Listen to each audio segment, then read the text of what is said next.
Hey there, I'm Tucker, and you're watching D&D Daily. Today we're going to be doing an analysis on the spell Animate Dead, and good pairings and combos that go well with it.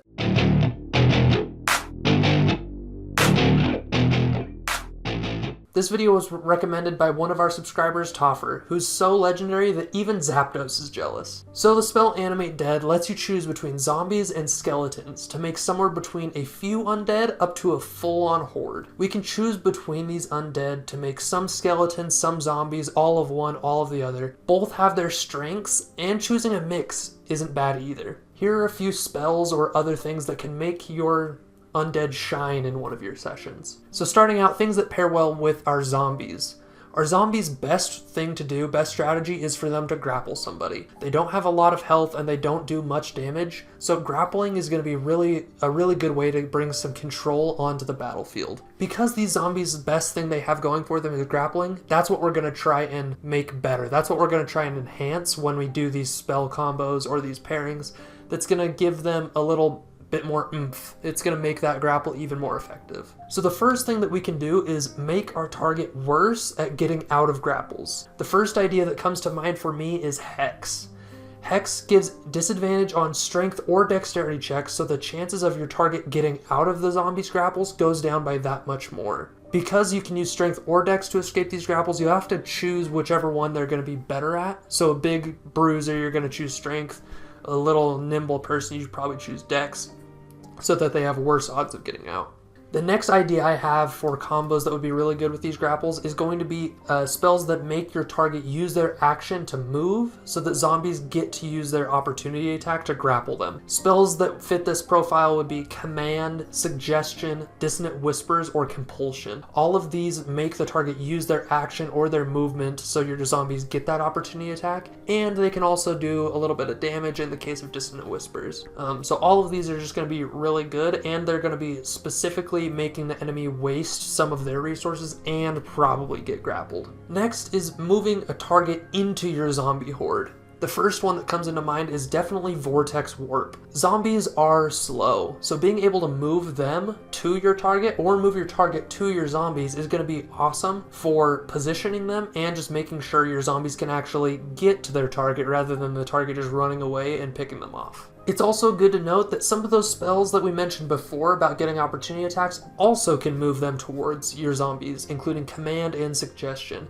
Just be careful because those spells don't have the biggest casting range, so you have to get up in those front lines, which for a necromancer isn't always the best idea. The other really good effect for our zombies that make them shine is long-lasting AoE effects that won't kill our zombies, probably. The ones that first come to mind for me is Stinking Cloud, Sickening Radiance, and Cloud Kill. All three deal poison damage and sometimes have another effect, like Sickening Radiance causes exhaustion, but our zombies are immune to poison damage, so that damage is only going to affect our target, and if anybody else or any other targets are caught in there, it's going to get all of them. But having our zombies being able to hold them inside that cloud of poison gas is going to nuke those enemies down super fast, leaving our zombies unharmed. Overall, zombies are just really insane, especially when you start stacking multiple grapples onto one target. Because it takes an action to break out of one grapple, it's going to take an action to break out of every single grapple. So if you have 2 or 3 or more grapples, that target's never going to get out of that grapple unless they pull off something really crazy, or they can kill all your zombies in one shot. A great note for undead as well is that they are tanky. Zombies are going to be about twice as tanky as skeletons as far as HP goes, while skeletons have a little bit higher AC. However, overall, they're going to be a big tank. First off, you're going to have just a massive meat shield, and every attack that is hitting one of your undead isn't hitting you or a party member, which is just amazing. Zombies also have their undead fortitude feature, which means anytime they get hit, they have a chance of just not dying. And when worse comes to worse, if all of your undead die, you can just resurrect them over the next couple days, and boom, you have your full undead legion again. So don't be afraid to have your undead die. And when we're picking our combo of skeletons versus zombies, I think it's important to know what strategy you're going for.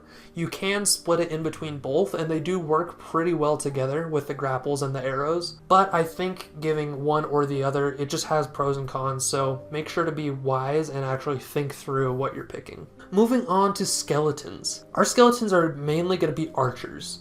So we want to make sure we can keep people in place while not obscuring them. Restraining them is also going to be nice because it is going to give advantage on each of our skeleton's arrows. Keep in mind though that we don't want to knock our enemies prone because that gives our skeletons disadvantage. Also, something like a grapple might give partial cover depending on how your DM rules it. So the first thing that's going to help our skeletons is restraining effects. The first ones that come to mind for me are something like Entangle that's going to wrap around an area of effect of enemies, or something like Earthen Grasp that can really just pin down one enemy. And there's a ton of other spells that restrain, but anything that restrains is going to be good in this case, especially those that don't knock our target prone. Next is going to be slowing effects. This is going to keep our enemies from running away, and it's going to give our skeletons more time to just pick them off and just really wear down their health. The ones that come to mind for me is like slow, plant growth, or anything that causes difficult terrain, like spike growth or entangle or erupting earth. All of those things are going to cause difficult terrain and just get in between our enemies and their escape route. Next is going to be fear effects. Fear effects are going to make our target run away,